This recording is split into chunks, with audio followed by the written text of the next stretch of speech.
want to try ice skating and snowboarding. You can try it all. You just have to be careful, because I worry about you guys.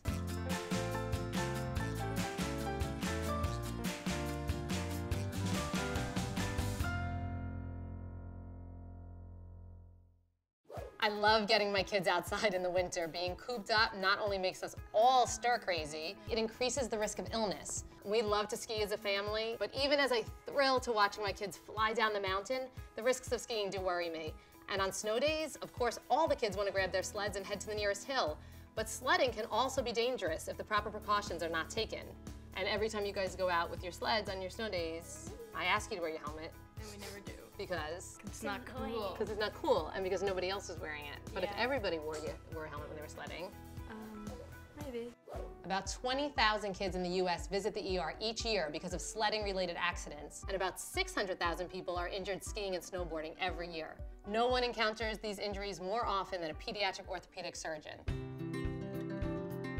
So Dr. Koenigsberg, what are the most common kinds of injuries that you see in kids who are out there having fun doing snow sports? You will see more of an upper extremity pattern with the snowboarders, particularly when they're first learning. You have to at least think about wearing wrist guards if you're a beginner snowboarder. In the skiers, it tends to be more of a knee and ankle injury, although you can hurt anything. The biggest and most feared injury is obviously the head injury, and that can happen in either one. It's very rare that you see a child, even an adult now, not skiing or snowboarding with a helmet. When you are on the slope, make sure that when you stop, that you pull over to the side if you're snowboarding or you're skiing, because some of the worst injuries that we see are from bigger skiers coming down the mountain and bowling over the little kids. Taking out those little kids, yeah. Yes.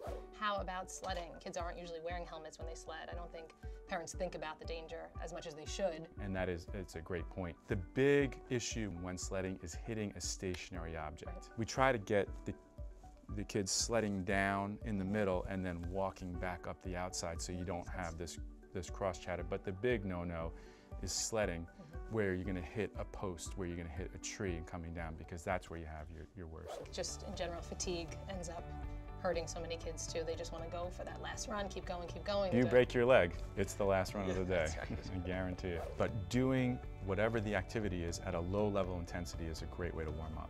It's just probably better because you're a dad. You know when they're ready to go to hit the slopes, they're not gonna sit there and do some yoga stretching with you. They're out the door, right? Not my kids. No, no mine either. No. So if you think being cooped up with your kids on a cold day is bad, you should try being cooped up with a kid in a cast. Not every injury is avoidable, but many of them are.